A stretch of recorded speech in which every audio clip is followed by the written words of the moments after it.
Levítico capítulo 5, versículo 1 é o nosso texto para reflexão dessa manhã. Amém? É um texto intrigante, mas vale a pena a gente meditar nele, ok? Se alguém não quiser depor como testemunha de um fato que sabe que aconteceu ou que viu ser praticado, então será culpado e sofrerá castigo. Vou ler em outra versão. Em outra versão fala: quando alguém pecar nisto, tendo ouvido a voz da imprecação, sendo testemunha de um fato por ter visto ou sabido, e contudo não o revelar, levará a sua iniquidade. Né? A gente precisa entender que no livro de Levítico lá contém, né, numerosas leis dadas por Deus ao povo de Israel para que esse fosse santo, né, um povo santo, um povo separado. E havia ali, né, na verdade, no livro da lei, no livro de Levítico, leis de todo jeito, né? No tocante à hospedagem, no tocante ao manuseio de animais mortos, enfim, tem muitos detalhes no livro de Levítico, né? Que menciona detalhes, condutas, procedimentos, comportamentos, ações que deviam Israel se preocupar para se manter santo na presença de Deus, tá certo? E olhando para esse versículo, esse texto que nós lemos, Levítico 5, versículo 1, aqui nós temos uma lei específica que proibia acobertar más condutas. Ou seja, uma pessoa que viu, né, uma situação, uma prática ruim, uma prática maldosa, ou seja, uma ação por parte de alguém que era uma ação ruim, e essa outra pessoa então viu, se tornou testemunha daquele fato. E o texto diz então que se a pessoa acobertasse, ou seja, ela sabendo, ela como testemunha, não diante dos tribunais, porque havia os sacerdotes naquela época cobriam o papel de juízes, né? Tanto é que existiam as cidades refúgio, porque lembremos que a lei era olho por olho, dente por dente, correto? Só que havia cidades refúgio porque tinha situações que eram situações assim acidentais, ou seja, ninguém quis matar ninguém. Por exemplo, vamos supor, a pessoa está passando, né, e de repente a pessoa vem com uma tora de madeira, sei lá, né, sem querer, né, e essa pessoa então machuca essa outra pessoa que estava passando com essa tora de madeira, num acidente mesmo. Ou seja, não houve uma questão dolosa, né? Então, até que se julgasse a questão, essa pessoa que provocou isso era levada para a cidade de refúgio até o julgamento. Lógico, haveria aí que viria as testemunhas, né? Essa pessoa, por exemplo, que o texto fala, que viu, ficou sabendo de algo, né? Presenciou a situação, então ela tinha que revelar, ela tinha que servir de testemunha. E se ela se omitisse a isso, e se a situação era de culpa da pessoa mesmo, então a pessoa carregava a culpa por isso também, entendeu? É uma lei bastante específica do Velho Testamento, tá certo? Estou pegando aqui, é lógico, uma referência do Velho Testamento, da Velha Aliança, né? Mas eu queria trazer esse texto à luz das palavras do Senhor Jesus e da própria obra de Jesus Cristo na nossa vida. Eu queria trazer para nós, à luz disso, 3 coisas, tá bom? 3 coisas a respeito disso. Eu vou chamar essa devocional de silêncio ruim, né? Quando o silêncio é ruim, ou seja, a gente está se omitindo diante de uma situação, né? Então a gente fica em silêncio, sendo que a gente poderia estar ali, no caso do texto, testemunhando, se colocando, se posicionando, tá certo? Então, eu percebo que em relação a um bom convívio, né? Olhando para a luz desse texto, eu vejo que nós precisamos de 3 coisas para que a gente tenha um bom convívio com as pessoas, sabe? Um bom convívio, uma boa relação com as pessoas. E olhando para esse versículo, me chama a atenção 3 forças. 3 forças presentes num bom convívio entre irmãos ou entre pessoas, né? Qual a primeira força? A primeira força que eu vejo é a força da influência. Para a gente conviver bem, né? Como que é importante a força da influência. Olhando na ótica da psicologia, eu vou gastar um pouco dos meus conhecimentos, olhando à luz da psicologia, o que é influência? A gente sabe no senso comum o que é influência. Influência, a pessoa ali está, de alguma forma, exercendo um papel, uma ação que leva a outra, ela gera algo em outro, né? Que muitas vezes a pessoa que está fazendo isso, né, gerando isso, nem ela está sabendo que ela está gerando isso, mas ela gera algo, né? Então, à luz da psicologia, nós podemos dizer que cada um de nós carrega uma atmosfera ao nosso redor, tá certo? Então, cada um de nós carregamos essa atmosfera que é produzida pelo nosso jeito de ser, entendeu?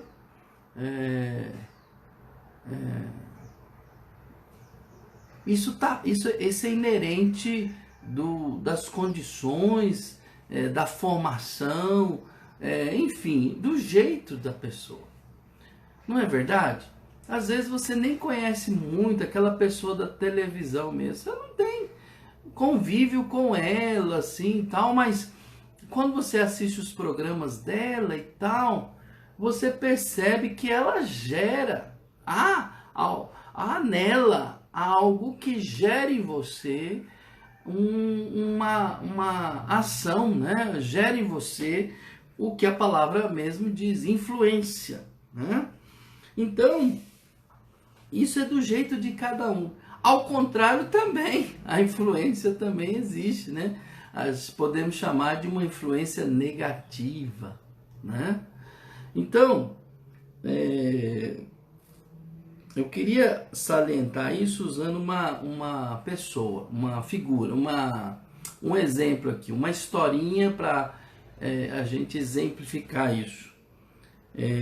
Vamos supor de um cristão que tinha uma vida ilibada, todo mundo sabia sobre a sua vida, né, como é que ele vivia. Então, assim, esse cristão tinha gerava, né, uma influência muito grande na vida das pessoas, no seu trabalho e tal. Uma pessoa assim que você fala assim, meu Deus, que pessoa positiva, boa, um cristão de verdade, que aonde ele trabalhava, aonde ele ia, exercia um papel muito importante, gerava essa atmosfera, né, do seu jeito de ser, do seu jeito de conduzir as coisas, de ser próximo das pessoas. Então eu estou imaginando esse cenário, ok? Estou dando um exemplo, para a gente exemplificar a força da influência. Mas vamos supor que esse mesmo cristão que eu estou descrevendo, ele seja assassinado. Aí você fala assim, mas não é possível? Como que alguém pode ter assassinado esse homem, essa pessoa? né? Esse cristão, esse servo de Deus, né? Obviamente, o que que vem na nossa cabeça? Alguma coisa aconteceu. Em algum momento, talvez, algo errado, que ele talvez não concordava, né? Talvez algo que ele não concordou, ou algo que alguém lá no trabalho dele, porque vamos supor que o assassinato aconteceu ali no trabalho, em algum lugar. Então, a gente vai começando a imaginar que alguma coisa aconteceu, no sentido de que aquele homem foi assassinado porque ele não concordou com alguma coisa errada, porque ele nunca quis, né? Nunca entrou na corrupção, nunca tinha uma palavra, um exemplo, uma atitude que não fez ele entrar talvez nesse esquema, e aí com isso ele foi eliminado. Talvez ele presenciou alguma coisa, né? E todo mundo sabe que ele não iria negar de falar isso, tá certo? Então é importante a gente ter no nosso coração que a força da influência gera muitas coisas na nossa vida, tá certo? E podemos ser perseguidos pela força da influência que a gente tem, né? A outra força, irmãos, além da influência, é a do exemplo. Aí você fala, influência e exemplo são a mesma coisa. Não são, tá certo? Mas são duas coisas que fazem parte do bom convívio com as pessoas. Então o exemplo também nos ajuda a conviver bem ou mal, dependendo da situação. Então, bom, tudo que fazemos, tudo que somos afeta todos ao nosso redor. Tudo que fazemos acaba servindo aos outros como bom ou mau exemplo. Nas aldeias israelitas, os anciões formavam um tribunal em que os maus exemplos deviam ser denunciados. Por isso que essa lei está aqui, né? E nesses tribunais, os maus exemplos eram denunciados e cada israelita deveria zelar pela honra do seu nome, pois isso mostrava cuidado pela honra do nome do Senhor, né? Então, a influência e o exemplo sempre demandam muita responsabilidade de cada um de nós que vive como servos de Deus, tá certo? Então, a gente tem que tomar muito cuidado com o que a gente fala, como que a gente age, e até mesmo nas redes sociais, irmãos. O que escrevemos, o que nós estamos postando, né? Isso diz muito do quem somos, do que a gente pensa, do que a gente é, né? A gente revela muito. Você sabia disso? Eu já falei várias vezes que as pessoas ficam com medo de Apocalipse, dizendo que a marca da besta, não sei o que, irmãos. Aquilo lá quer dizer que nós estamos sob controle, sob vigilância. Tudo que você faz aqui nesse dispositivo do celular, não fique achando que vai ficar solto não, viu? Fica na internet, né? Cuidado com o que você posta, cuidado com o que você escreve, né? Nós estamos sendo vigiados. Quando você quer comprar alguma coisa, né? Colocou lá no Google, meu filho, pronto. Aí os sites estão sempre querendo mostrar para você aquele produto, não para, não é verdade? Então, não fica achando que nós estamos de bobeira, não, entendeu? E aí que está nossa atitude, nosso exemplo, Nós temos que ter muito cuidado com essas coisas. Por último, se a influência e o exemplo exerce poder, cada um de nós tem a responsabilidade de zelar para que sejam sempre bem presentes em nossa vida. Nesse sentido, uma grande mensagem nos é passada pelo Senhor Jesus, por não guardar silêncio diante do mal. mal que estava diante dos seus olhos, né? Ele sofreu a morte por causa do mal, irmãos. Ele jamais pecou, em tudo foi tentado, mas jamais pecou. A gente tem uma grande responsabilidade. Diante do mal, a gente não pode perpetuar o mal, a gente não pode manter o mal. A gente tem que fazer de tudo para, com a influência, com o nosso exemplo, com a nossa responsabilidade, barrar o mal, irmãos. Barrar o mal.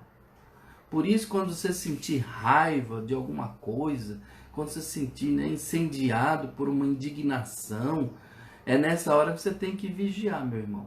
Porque você pode manter o mal e perpetuar o mal. Não é verdade? Aquele caso que aconteceu aqui em Montes Claros, daquela mãe que começou a bater muito na menina, na sua filha, esse caso repercutiu muito.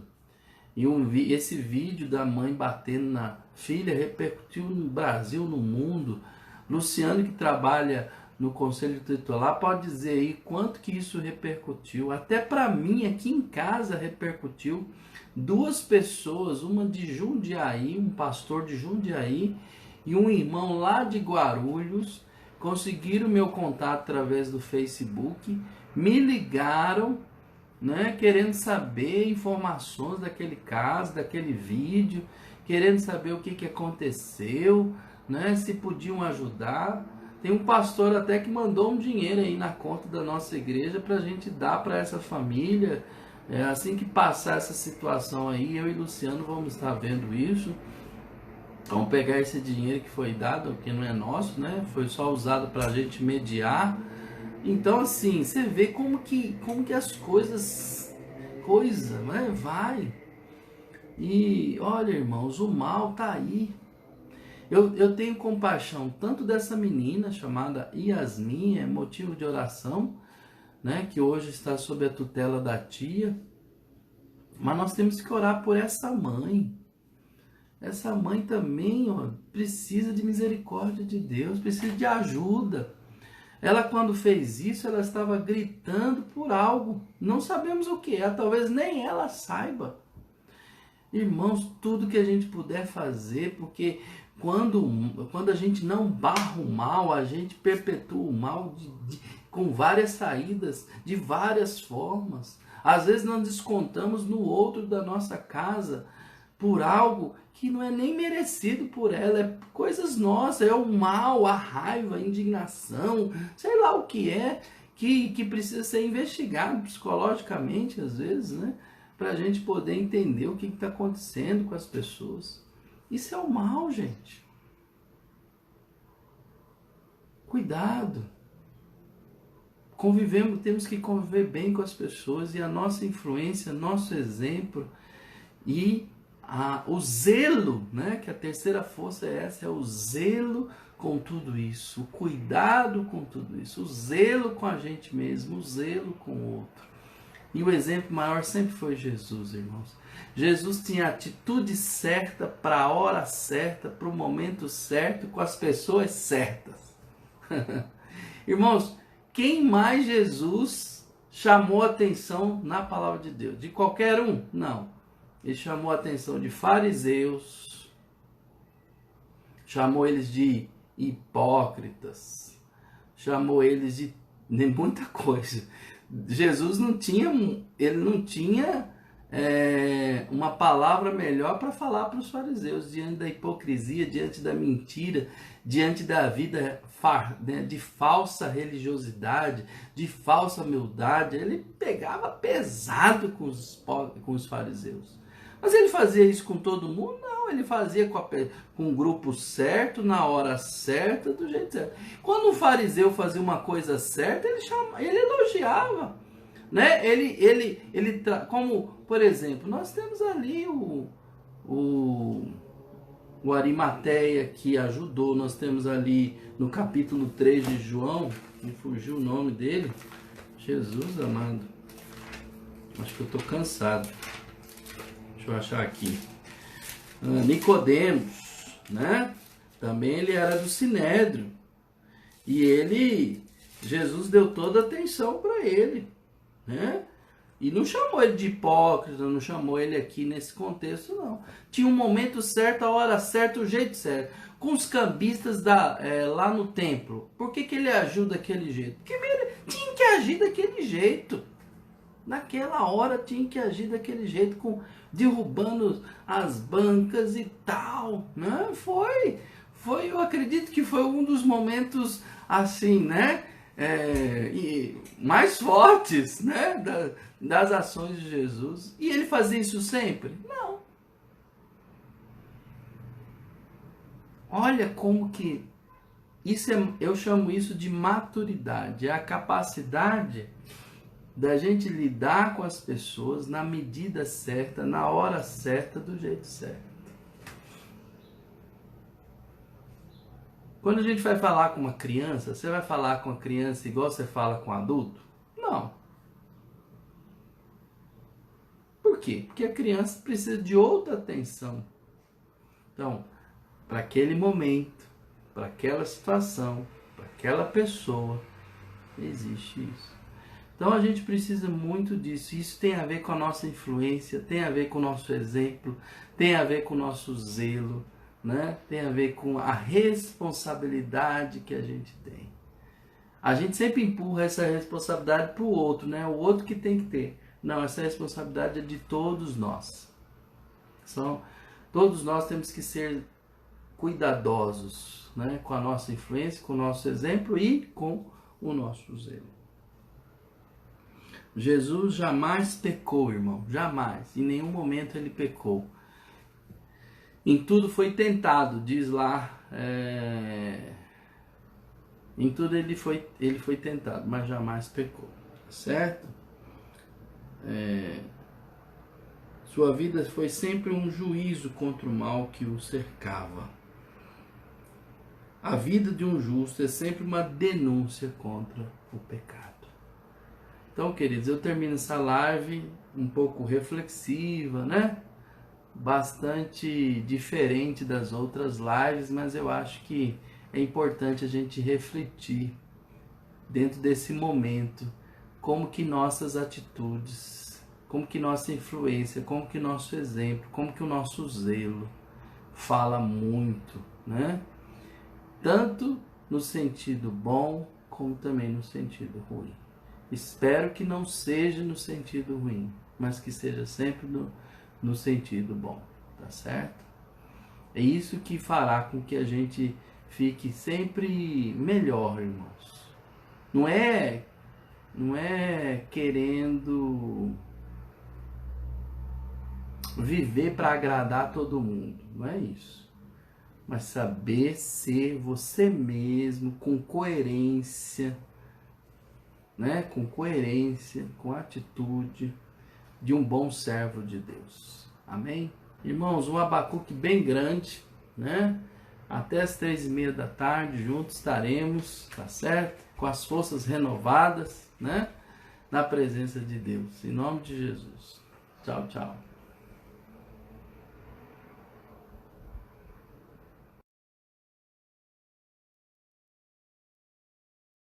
Muito bem, irmãos. Nós temos aí alguns irmãos já conosco, na verdade, eu queria compartilhar com vocês o Salmo 46, um salmo muito conhecido, e a gente pode chamar, como o pastor Gilson Bifano, eu tenho recebido material dele, alguns desses materiais eu divulgo, né? Alguns estudos, aqueles estudos em família, alguns eram deles, outros eram eu.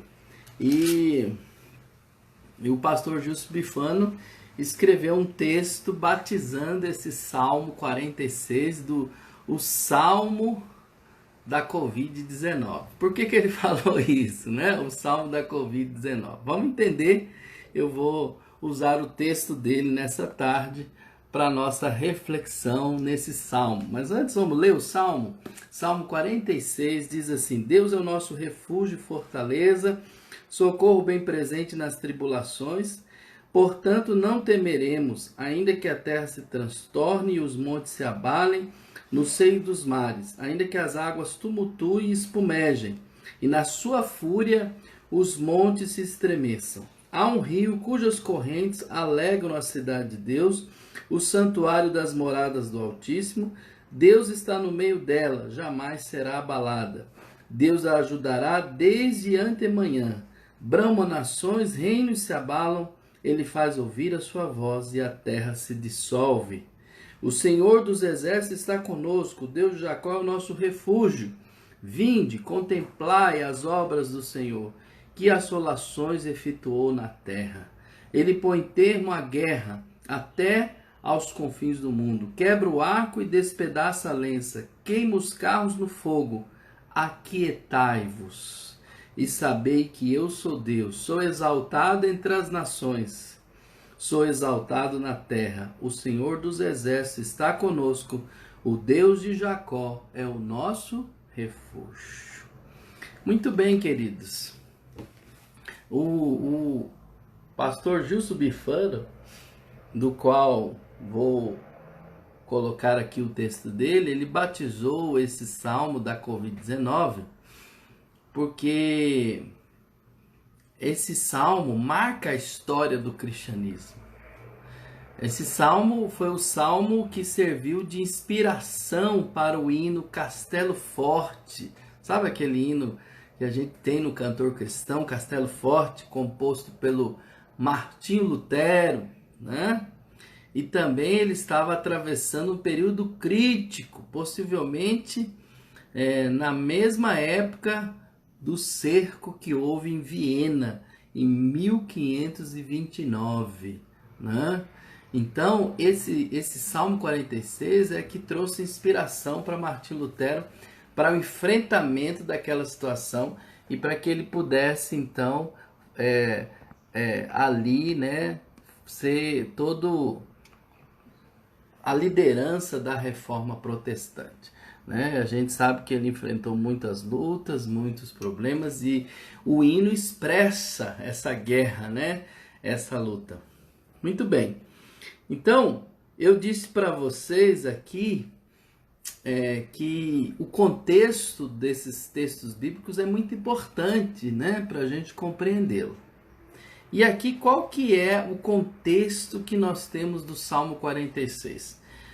O contexto era de uma cidade sitiada por um exército inimigo. O salmista estava vivendo um drama realmente, né?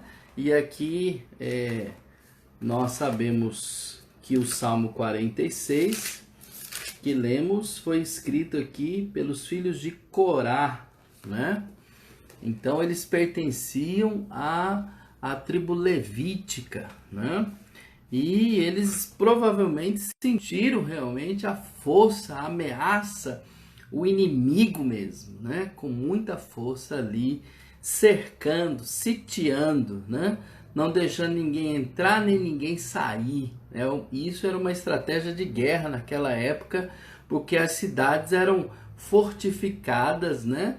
Por muros e tal. Então, o que os inimigos faziam como estratégia? Eles chegavam, cercavam, sitiavam de todos os lados e não deixavam ninguém entrar e sair.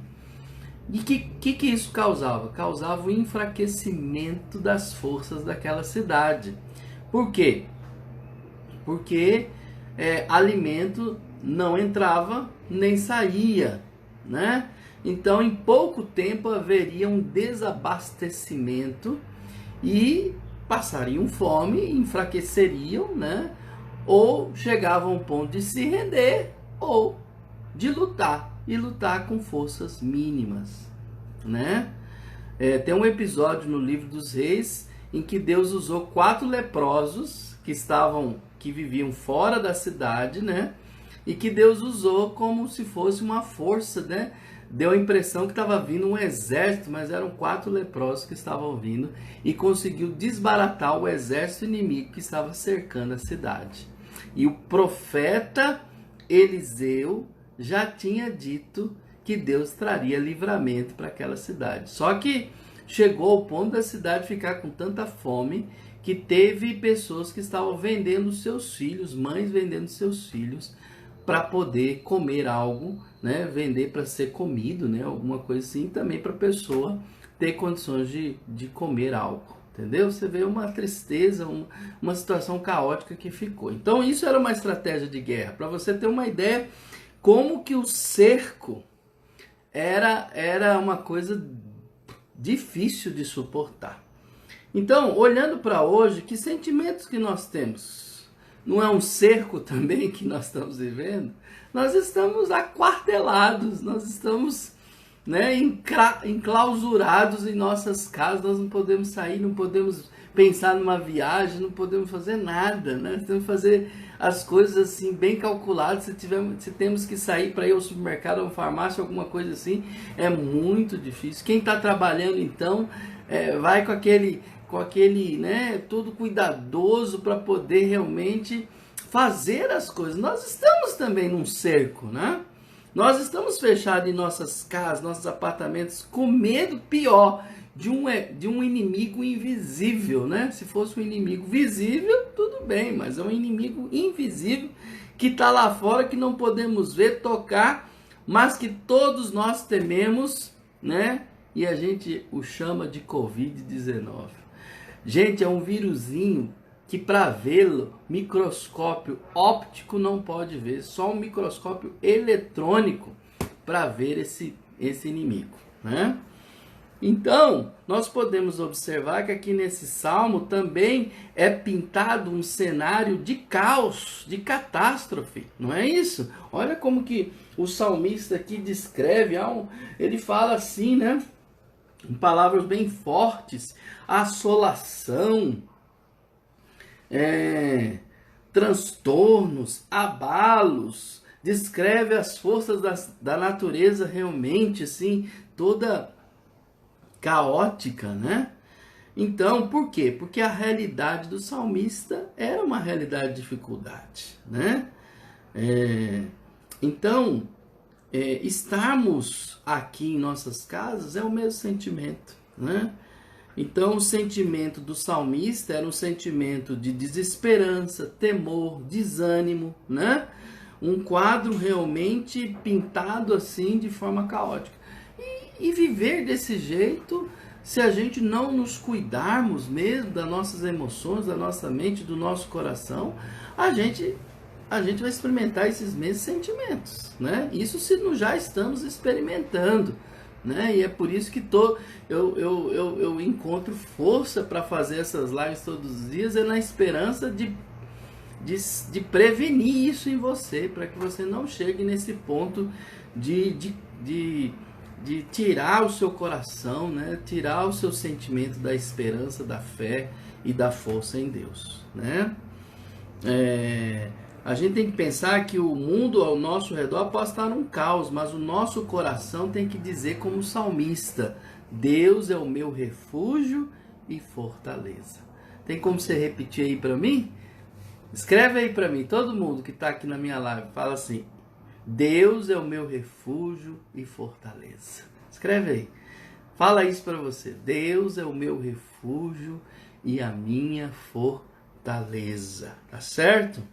Nós não podemos deixar o mundo lá fora, pode estar difícil, discussão política, confusão econômica e aquela coisa toda, mas irmãos, dentro de nós não podemos deixar que essas coisas entrem dentro de nós. Nós temos que estar dizendo: Deus é o meu refúgio, Deus é a minha fortaleza, tá? Então o mundo pode virar de pernas para o ar, mas a nossa confiança de Deus tem que estar inabalável. É o que o salmista está dizendo. Ao mesmo tempo que ele está escrevendo que o mundo está um caos, mas ele está dizendo para ele mesmo: meu Deus é o meu refúgio, meu Deus é minha fortaleza, o meu Deus é nele que eu confio. Os montes podem estremer, as águas podem espumar, pode ficar tudo abalado lá fora, mas dentro de mim eu digo: Deus, o Senhor dos Exércitos está conosco, o Deus de Jacó é o nosso refúgio. É assim que a gente tem que dizer, e confiante em Deus, ir para frente em nome de Jesus, tá certo? Então, mesmo que as notícias, isso era naquela época, notícias também chegavam, lógico, não com a mesma velocidade que a nossa, né?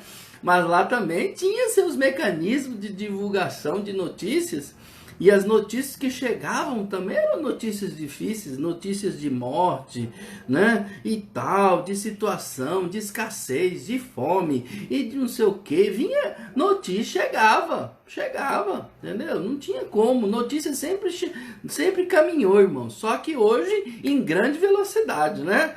Um espirrou lá na China e olha o que deu, né? Em pouco tempo.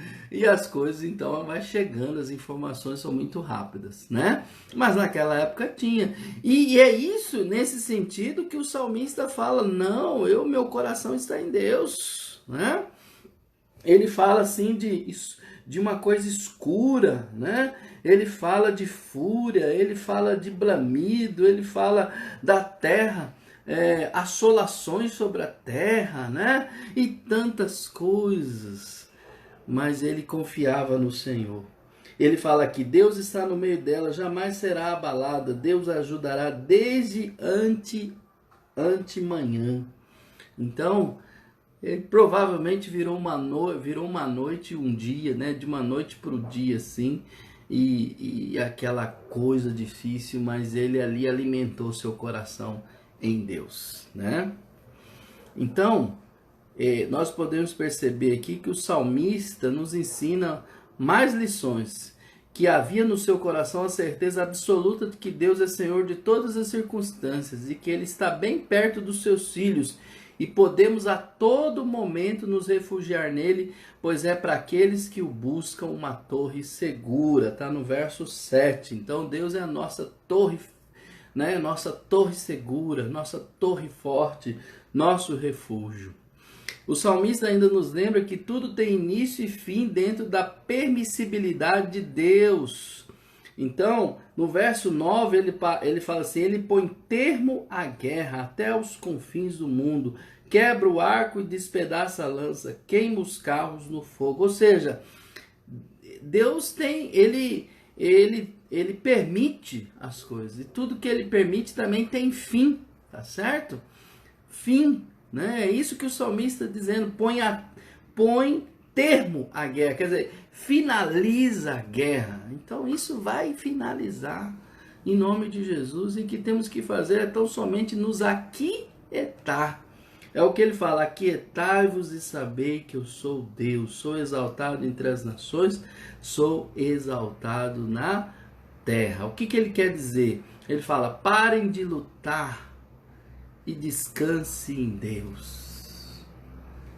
Você vai escrever agora assim. Vamos fazer diferente essa live. Escreve agora assim. Eu vou parar de me preocupar e vou descansar em Deus. Porque a preocupação é uma luta, não é? Então você vai escrever assim. Eu vou parar de lutar. Eu vou parar de me preocupar. Eu vou descansar em Deus. Que é isso que o salmista está nos dizendo. Aquietai-vos e sabei que eu sou Deus, sou exaltado entre as nações, sou exaltado na terra. Então você vai falar assim para você mesmo. Eu vou parar de me preocupar e eu vou descansar em Deus. Amém? Eu vou descansar em Deus. Então, é importante a gente ler esse salmo com atenção. Podemos pensar que o salmista estava vivendo também em meio a uma pandemia, pois o mundo, à sua época, estava estremecido em fúria e os povos atônitos e sem esperança.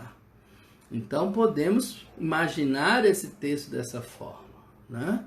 Eu preciso estar em Deus, eu preciso estar focado em Deus. Então nós, como filhos de Deus, também tenhamos a sabedoria do salmista de nos refugiarmos nele, de confiarmos de que por mais que a noite seja longa, o amanhecer vai chegar e nesse amanhecer veremos Deus vindo ao nosso auxílio, né?